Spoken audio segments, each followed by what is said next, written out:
Now, we're delighted to introduce our next guest, the renowned Irish actor, Oengus MacNamara. Yay, welcome to the show, Oengus. Lovely to have you here, Angus. Brilliant. Now, you're a member of the famous Godot Theatre Group and one of the greatest exponents of Beckett's work.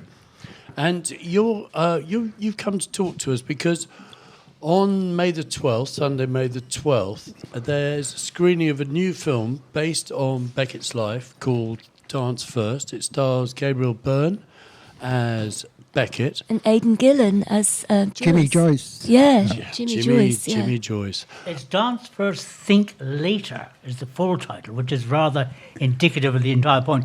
Gabriel Byrne is a wonderfully sensitive actor. It's a very elegant and period film, very elegiac, and Gabriel is the perfect person really because it's not the physical resemblance of Beckett you want, it's the inner.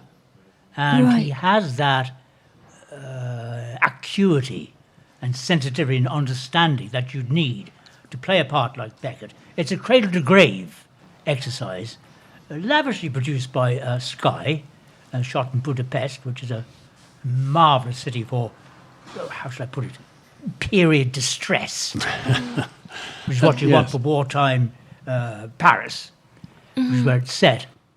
Gabriel Byrne I've met a few times because he used to live with a person who helped set up London Irish Theatre. Anya. Yeah, Anya. Anya O'Connor, who sadly Yeah. died a few years ago now. I know.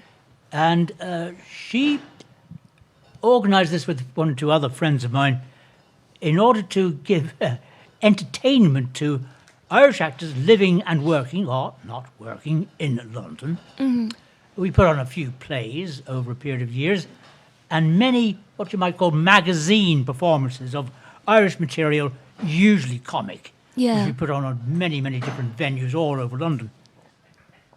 And one of the number, Tony Raw, well, Raw was his equity name. Yeah. In fact, he was Tony Walsh from Carrick-on-Suir, County Tipperary. Yeah.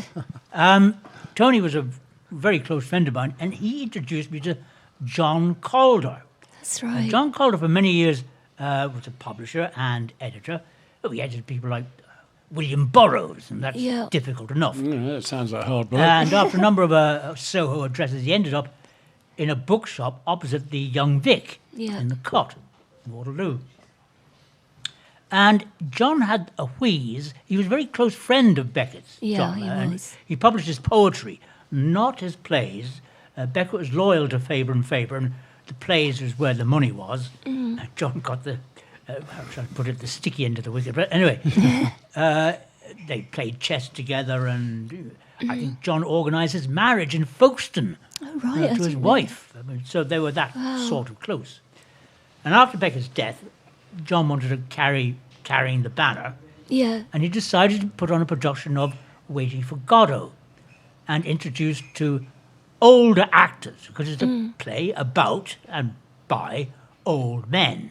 When we were rehearsing Waiting for Godot with the Godot Company the first time round, we made an essential and important discovery. Every time two actors get together to go through a script, you'll notice, on television especially, but on stage as well, when one person comes to the end of a line, which gives the cue to the next to take up their cue, you get a mini pause. It's a fraction of a second, but you can hear it. In music, that doesn't happen. You listen to Schubert, and there's no gap between a violin and the piano accompanying. It just leads straight on. It springs one to the next. If you do that with actors, they are extremely reluctant to give up that habit of the mini pause, letting it land before responding. Now, being lucky, I was usually on the book because I only had one speech, and for the rest, I could sit with the book and make sure they learnt their lines. It was my job to pick them up every time they put any kind of mini pause.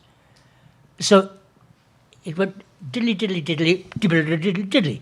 There was no gap, as there is no gap between musical instruments. And it made a total difference. When he wanted pauses, you had to know exactly how many beats a pause was. Yeah, he would. Yeah. When he wanted silences, you had to know exactly how many beats a silence is. So they're all the same. It's a musical notation put in by the author for a purpose. Take out all the mini pauses between responding between one cue and another, and suddenly the text takes flight. It becomes springy. In between picking up a cue and finishing feeding on the next, you can take as much time as you like.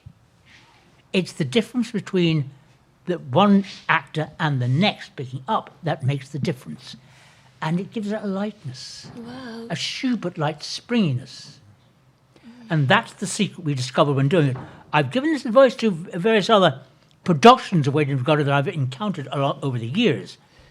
And then join them to try and do that.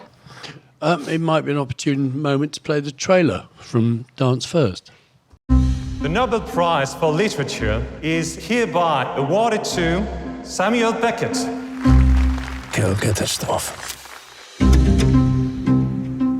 know this is going to be a journey through your shame. Mr. Joyce, my name is Samuel Beckett. I have a great respect for your work. Don't do it. What? Right. Only something I was considering. Dumplings. For supper, we shall be having dumplings. Stay there. In consideration.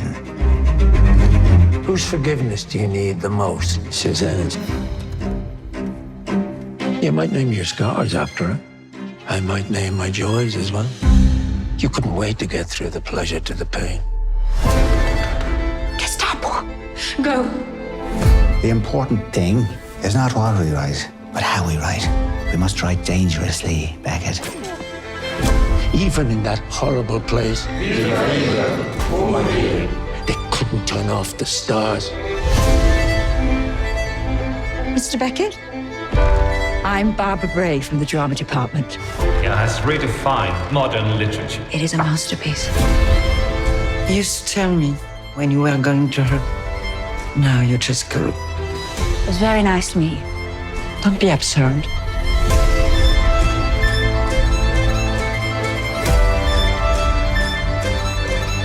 You and I, Sam, we are not made for victory.